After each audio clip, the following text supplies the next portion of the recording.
To all the little black girls with big names, Shakandra Icon Sibley has written this poem. Whenever someone asks me the meaning of my name, I usually never have an answer. I remember looking for it once at a shopping mall kiosk where the meanings of names are saved, then engraved into keepsakes, thinking all the while that the chances of me finding my name would be like the odds of winning the sweepstakes, slim to none. I got tired of people mispronouncing it, so I shortened it to Khan. But they still got it wrong. They kept confusing me with the lady who once sang that song, Tell me something good, and I tell them something I feel I should. So I correct them. It's pronounced Shakandria. No silent letters, no accents. Preferably pronounced with the drawl of a southern accent. It just sounds so much sweeter that way. When I wished my mother would have stuck to something simple and pretty and majestic like Tiffany, and maybe even Alexis. But my fate was sealed by signatures on my birth certificate, granting me the right to forever bear the shame of having been called a ghetto ass name.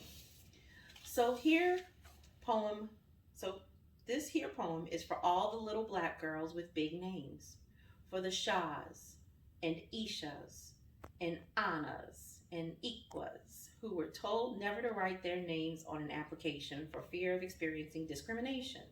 Because we live in a nation where our name can tell somebody your race or even your social status. Because some people only think dumb ghetto folks overuse the alphabet. They chalk it up to illiteracy, never creativity, or maybe even history. And I wonder if those who assume ever stop to think that maybe transatlantic submerged native tongue have reemerged in the form of ghetto monikers. Like my little cousin whose name is Tynesha sounds a lot like Tanisha. And sounds from the Shona tribe means God is with us. Because when her mother died, he was all she had. Or maybe like my friend Lakeisha, whose name sounds a lot like the Bantu name Wikesa, meaning born during the harvest.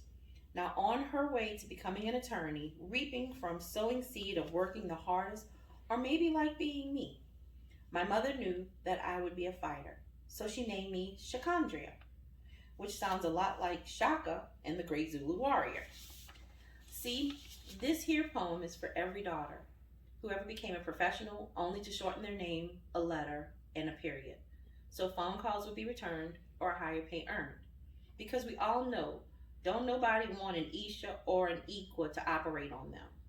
But you see, a book can't be judged by its cover nor its title.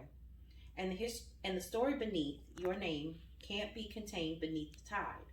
So sisters, let them rise and take their rightful places on your application and business cards, desk placards, and uniforms until one day ghetto ass names become the norm. But for right now, we're special, you see. And there ain't another girl in the world with a name like you or me. So go forth and rep proudly for all the ghetto name girls. And if someone happened to mispronounce your name, make sure you give your neck a swirl. Look them dead in the eye and correct them. It's pronounced Shakandria. Say it right or don't say it at all. I chose this poem because my actual first name is Tanisha. Tanisha Teresa Ferdinand. And I have always been judged by my cover before anyone has ever opened my book. Only the rare few have opened and thumbed through the pages and seen the beauty that's within.